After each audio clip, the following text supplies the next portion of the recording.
Hello दोस्तों, आप सब कैसे हैं। आई होप कि आप सब अच्छे हैं। डिज़ाइनर नैना की दुनिया में आप सभी का स्वागत है। आज मैं आपको ब्लाउज में जो प्लीट बनती है वो समझाने वाली हूँ कि वो मैं कैसे बनानी है। देखिए, जो ब्लाउज़ का भाग होता है आगे वाला, उसको हमें इस तरीके से रखना है और हमें कुछ इस तरीके के आकार में हमें एक गोल डिब्बा लेना है। डिब्बा इसी साइज़ का होना चाहिए, बिल्कुल। देखिए, इसको हम बीच सेंटर में ऐसे कुछ इस तरीके से रखेंगे। देखिए, मैंने पहले लगा लिया है। इस तरीके बीच का सेंटर करते हुए चारों तरफ इसके मार्क कर देंगे। मार्क करने के बाद हमें क्या करना है, जो अपना ब्लाउज़ का आगे वाला भाग है उसके इस साइड से, गले की साइड से, देखिए ये गला है बिल्कुल, इस वाले कॉर्नर से हमें बीच का सेंटर कर लेना है। देखो, कुछ इस प्रकार से गले की साइड में हमें ये फीता रखना है। फिर इस तरफ ऐसे हम रखेंगे, देखो, और फीते को हम इस प्रकार फोल्ड कर लेंगे। देखिए, जहाँ हमारा फीता फोल्ड हो रहा है वहाँ हम एक निशान लगा देंगे और फिर जो हमने निशान लगाया उस वाले निशान को हम इस गोले से मिला देंगे।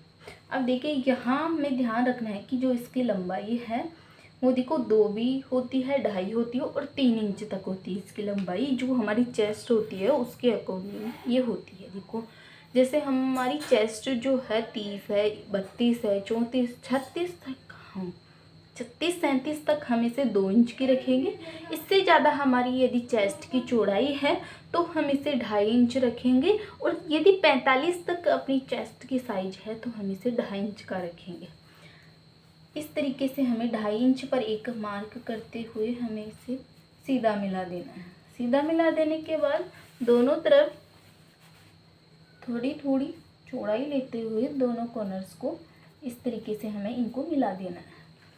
ये क्यों होता है? क्योंकि ब्लाउज़ का जो कफ है वो मेन इसी प्लेट्स पर निर्भर होता है। क्योंकि ये वाली प्लेट होती है तो जो हमारी कफ की साइज होती है, कफ की जो शेप बनती है वो बहुत अच्छे से बनती है। तो इसकी चौड़ाई नीचे से ज़्यादा होती है और ऊपर की ओर कम होती है।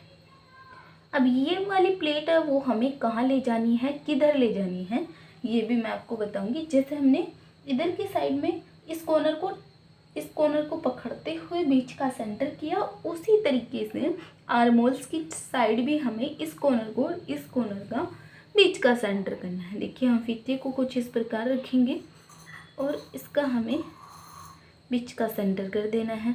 ऐसे लाइन ड्रॉ कर देंगे। इस लाइन को अब हमें इस वाले निशान को इस गोले से मिला देना है और सभी निशान है उन पे इस तरीके का एक त्रिभुज आकार में तीरा लगा देना है। अब आर्मोल में जो अपनी प्लेट डलती है वो कैसे डलती है ये देखना है। जो आर्मोल्स का हम डिब्बा बनाते हैं, जब आर्मोल्स की कटिंग करते हैं तो जो डिब्बा बनता है ऐसे, उसका बीच का सेंटर करना है हमें निशान। उस बीच सेंटर को हमें इस गोले से मिला देना है। तो हमारी जो प्लेट है वो प्लेट्स के निशान बनकर रेडी हो चुके हैं। अब हमें इन्हीं जो निशान लगाए हैं इन्हीं निशान पे हमें सिलाई लगानी है। सिलाई लगाते वक्त हमें ये ध्यान रखना है कि जो इधर से हल्की सी चौड़ाई होनी चाहिए, अपनी जो प्लेट्स होती है उसकी हल्की सी चौड़ाई होनी चाहिए। इस साइड से जो नीचे की साइड है, देखो, सारी प्लेट्स की हल्की हल्की सी चौड़ाई होनी है। और जो हमने यहाँ तीरे लगा रखे हैं त्रिभुजाकार में, तो हमें यहाँ कॉर्नर देने हैं। और ये गोला हमने क्यों लगाया है? क्योंकि हमें इससे आगे सिलाई को नहीं लेकर जाना है, क्योंकि ये जो गोलाई है वो हमारी कफ की साइज़ होगी। इससे आगे हमें सिलाई को नहीं लेकर जाना है।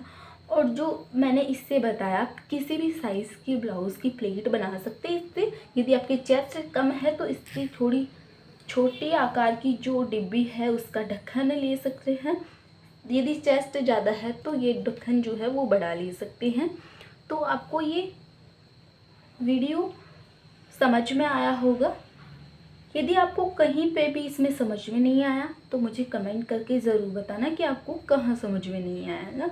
अगले वीडियो में मैं आपको दोबारा से समझाने की कोशिश करूँगी।